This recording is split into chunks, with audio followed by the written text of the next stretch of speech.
పుష్యమాసం కృష్ణపక్షంలో వచ్చే ఏకాదశి రోజున ఉపవాస దీక్షను పాటించి కొన్ని నియమాలు పాటిస్తే పితృశాపం తొలగి జీవితం ఆనందదాయకంగా కొనసాగుతుందని పురాణాలు చెబుతున్నాయి. ఈ ఏకాదశిని షట్తిల ఏకాదశి అంటారు. క్రోధినామ సంవత్సరంలో షట్తిల ఏకాదశి ఎప్పుడు వచ్చింది? ఆ రోజు ఎలాంటి నియమాలు పాటించాలో తెలుసుకుందాం. హిందూ పంచాంగం ప్రకారం ప్రతి నెల 2 ఏకాదశులు వస్తాయి.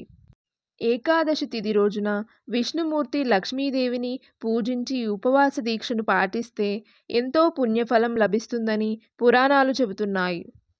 ప్రతి ఏకాదశికి ఒక విశిష్టత ఉంది. పుష్యమాస కృష్ణపక్షంలో వచ్చే ఏకాదశిని షట్తిల ఏకాదశి, విమలైకాదశి, సఫలైకాదశి, కళ్యాణ ఏకాదశి అని పిలుస్తారు. సహజంగా పుష్యమాసం శని భగవానుడికి చాలా ప్రీతికరమని పురాణాలు చెబుతున్నాయి.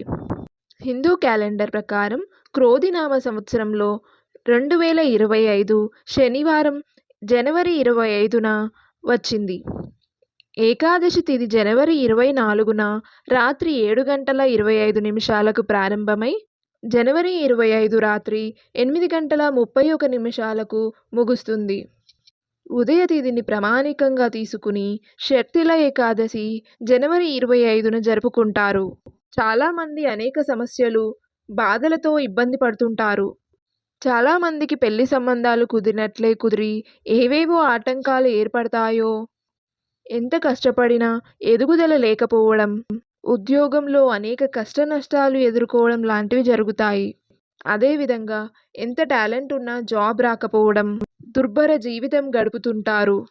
ఇలాంటివన్నీ పితృదేవతల శాపం వల్ల జరుగుతాయని పండితులు చెబుతారు. షట్తిల ఏకాదశి రోజు జనవరి 25న కొన్ని పరిహారాలు పాటిస్తే పితృదేవతల శాపం నుంచి విముక్తి కలుగుతుంది. షట్తిల ఏకాదశి రోజు ఒక ప్రత్యేకత ఉంది. షట్ అంటే 6, తిల అంటే నువ్వులు. ఆ రోజు 6 విశిష్ట కార్యక్రమాలు నిర్వహించడం శ్రేయస్కరమని శాస్త్రాల్లో పేర్కొన్నట్లు పండితులు చెబుతున్నారు. శ్రీమన్నారాయణునికి, పితృదేవతలకు ఆ రోజు అత్యంత ప్రీతికరం.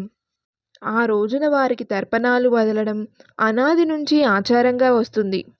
తలస్నానం.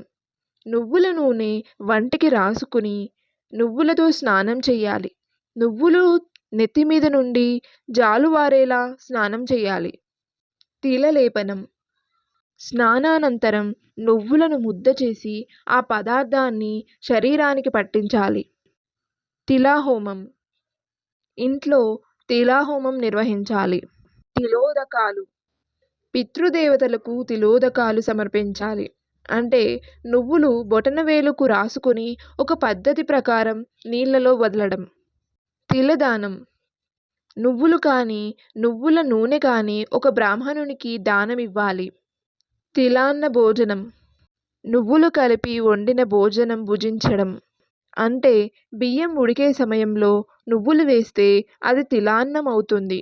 ఏకాదశి రోజున ఉపవాసం ఉండాలని పెద్దలు చెబుతారు. మరి నువ్వుల అన్నం తినడమేమిటి అనే అనుమానం సహజంగా వస్తుంది. నువ్వులతో తయారు చేసిన అన్నాన్ని దేవునికి నివేదన చేసి అందరికీ ప్రసాదం పెట్టి కళ్ళకి అద్దుకొని పక్కన పెట్టి ద్వాదశి రోజున పారాయణ తర్వాత దానిని తినాలి. ఆ రోజున తిలలతో నిర్వహించే ఈ 6 పనులు పూర్తి చేస్తే శ్రీ మహావిష్ణువుతో పాటు పితృదేవతలు కూడా సంతోషించి శుభప్రదంగా ఆశీర్వదిస్తారు. జనవరి 25న చేసే పరిహారాలు, షట్తిల కార్యక్రమాలు శ్రీ మహావిష్ణువుని ఎంతో తృప్తిపరుస్తాయి. ప్రతి ఏటా తిలా ఏకాదశిని యథావిధిగా పాటిస్తే శ్రీమన్నారాయణుడు సంతోషించి ఇహలోకంలో సుఖసంతోషాలు, మరణానంతరం మోక్షం ప్రాప్తింపచేస్తాడని పురాణాలు చెబుతున్నాయి.